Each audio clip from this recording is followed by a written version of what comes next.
It is that time of year, March Madness, the biggest tournament in college basketball.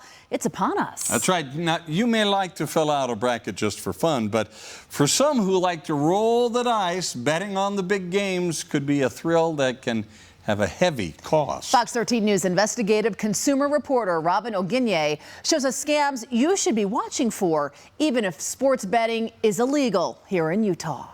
4-on-1, give it up. On your marks, get set, fill out those brackets. March Madness comes but once a year, and you probably have your favorite teams you root for every spring. But the landscape of the annual tournament is changing for many states where sports betting is now legal, so game day gamblers might have more skin in the game, so to speak. Utah is not one of those states, but is in a state where sports betting is not legal, it's likely to be even more dangerous. But with March Madness, the betting scams, of course, are going to come to the forefront. Just because you might not be able to legally wage a bet from where you live doesn't mean some may not try to get in on the fun. Actually, scammers anticipate it. And the issue is in places where it's not legal, people are going to still, of course, encounter the chance to bet, whether it's online or other places. They may use various mechanisms like a VPN or something to, pretend to be in a different location than they are to access some of these betting sites, etc. Or they may be using third-party services that offer to place bets on your behalf. A warning to think twice before you bet. And the problem is you're already starting off with an illegal activity. And so what's the recourse, right? I mean, you're going to call the police and say, hey, I was betting illegally and somebody scammed me out of the money, right? It's much more difficult.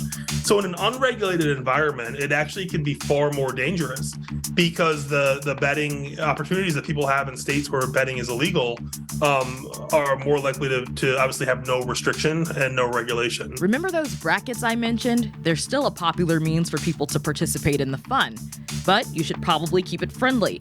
Take part in pools that are among friends or family. Maybe people trying to get you to join, brackets or things like that may not actually exist. They're still in-person scams, so somebody might get you to try to buy into one of these things and then just leave with your money and kind of never see them again. And since online sports betting is not legal in Utah, you don't have to worry about the ever-growing list of fake sports betting apps that scammers use to get your bank account information. As always, if you notice something fishy on your bank statement, don't ignore it. If you're not someone that bets on sports and you're getting notifications that your account has been used for a sports betting site, so if you're getting one of those notifications from your credit card company or your bank that you've made a deposit to one of those sites, contact your bank or credit card company immediately.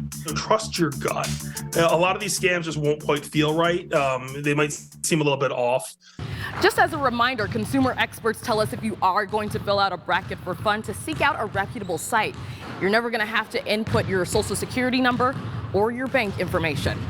Robin Oginye, Fox 13 News, Utah.